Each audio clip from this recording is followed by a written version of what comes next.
Kalau ada partai besar, bisa jadi itu bergilirannya. Suatu saat kita menjadi partai yang besar. Jangan sampai kita menyesal kalau nanti partai keluar ini besar, kita tidak pernah ikut apa-apa. Ini ide tidak main-main. Ini ide besar. Difikirkan secara matang. Membuat logonya saja itu panjang.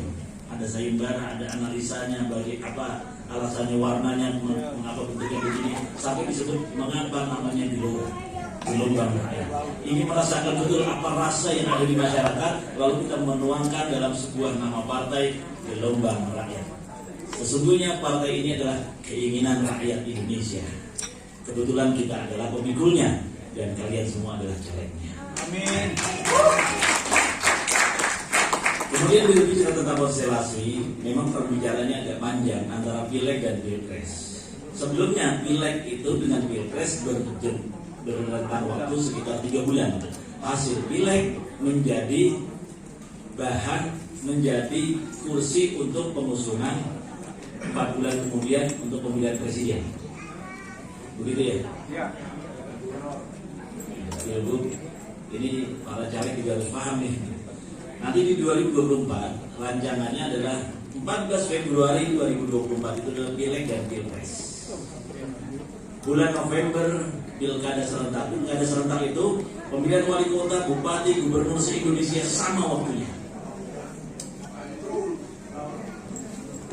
Tiket kursinya adalah hasil pemilihan legislatif 14 Februari 2024 untuk pileg. Tetapi pilpres sempat ada gugatan agar pilpres ini tidak berbarengan dengan pileg, karena pilpres yang mau dilaksanakan tahun 2024 itu satu tiket 2 kali main. Kan sudah pernah dipakai tiketnya pilpres yang lalu kan? Ini mau dipakai lagi. Nah ini nggak fair nih. Harusnya pileg dulu, hasilnya nanti penentu pilpres. Tapi kepentingan politik yang mereka sudah duduk di DPR, mereka kita bertahan ini. Lalu bagaimana kebijakan kita sebagai partai yang resmi berdiri, partai di Indonesia yang kemudian menjadi partai peserta pemilu? Pastilah kita ditanya, Gelora mendukung siapa? Begitu kan? Gelora dukung siapa? Pasti sudah pada ditanya kan? Gelora nanti pilpres dukung siapa? Sekarang pertanyaannya, apakah sudah ada capres cawapres yang resmi sebagai calon yang kursinya sudah penuh? Ada? Belum ada. PDIP sebagai partai besar yang bisa mengusung, sudah ada calonnya? Belum. Ribut tarik perut. Ya, Puan Putri mau maju. Ada yang punya potensi kuat, elektabilitas tinggi tapi tidak direstui. Ada lagi yang mau maju, tapi belum ada kursinya.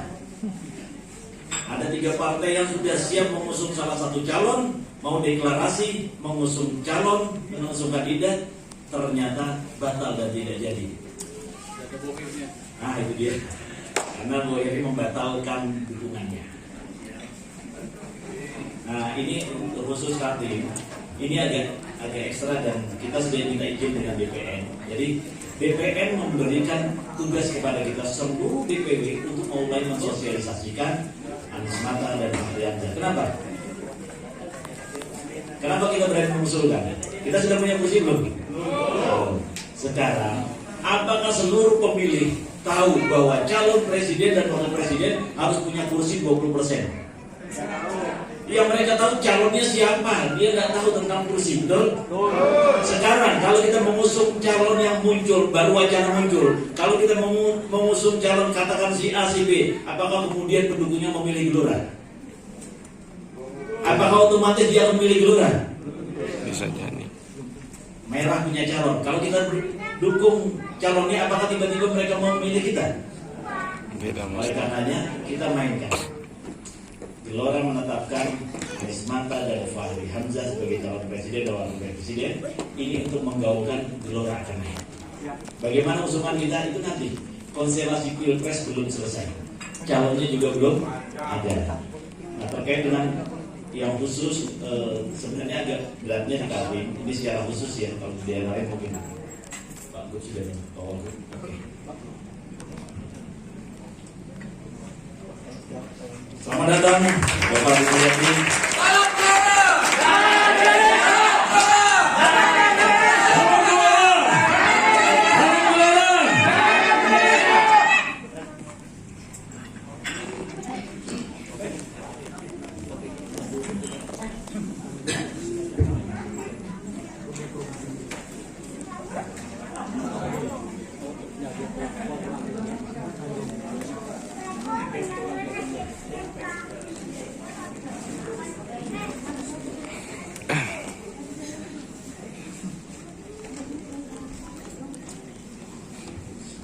Terima kasih. Selamat datang Bapak Adi Mulyadi, Ketua DPW Partai Gelora Gdc Kalimantan Timur, Wakil Gubernur Kalimantan Timur, yang saya akan memimpin kita untuk membawa kemenangan Partai Gelora Kalimantan Timur. Amin. Kita lanjut sedikit tadi sebelum nanti akan langsung dia sampaikan terkait dengan Pilpres. Tadi penjelasan umumnya sudah masuk ya. Jadi kita mainkan ritme itu. Tetapi untuk khusus Kaltim, ketika kita diamanahkan oleh DPN untuk mulai mensosialisasikan pasang gambar dan sebagainya, ini ada rasa sesuatu karena gubernur kita juga punya rencana untuk maju di RI. Jadi ya, ini sebentar dulu. Saya sampai langsung datang ke Jakarta komunikasi dengan beliau secara langsung karena beliau adalah ketua salah satu partai Nasdem. Harapan beliau diusung oleh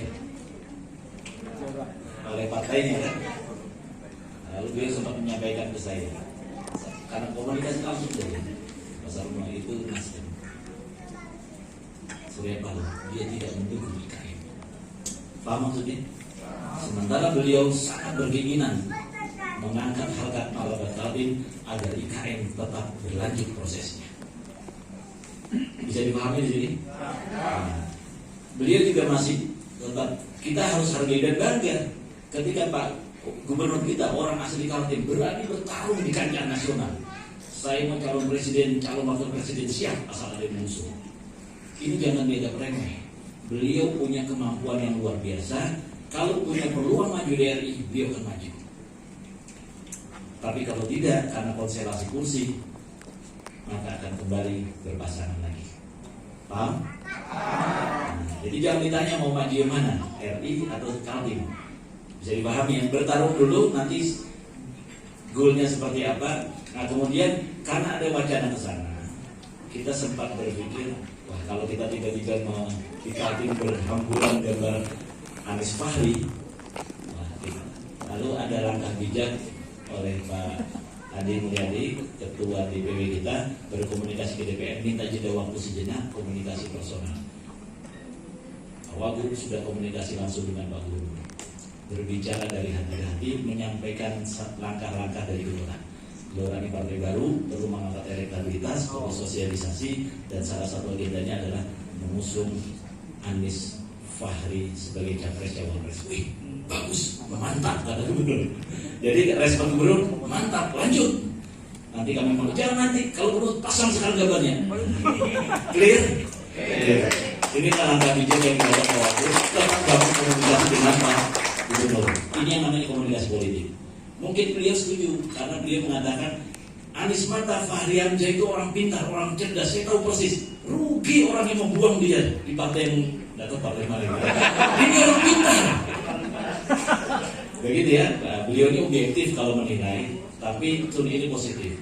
Pak Wagub tetap berkomunikasi dengan baik, jalan memberikan baik. Nanti kalau ada pasang gambar Anies Mata Fahri Hamzah, sudah tidak kaget lagi.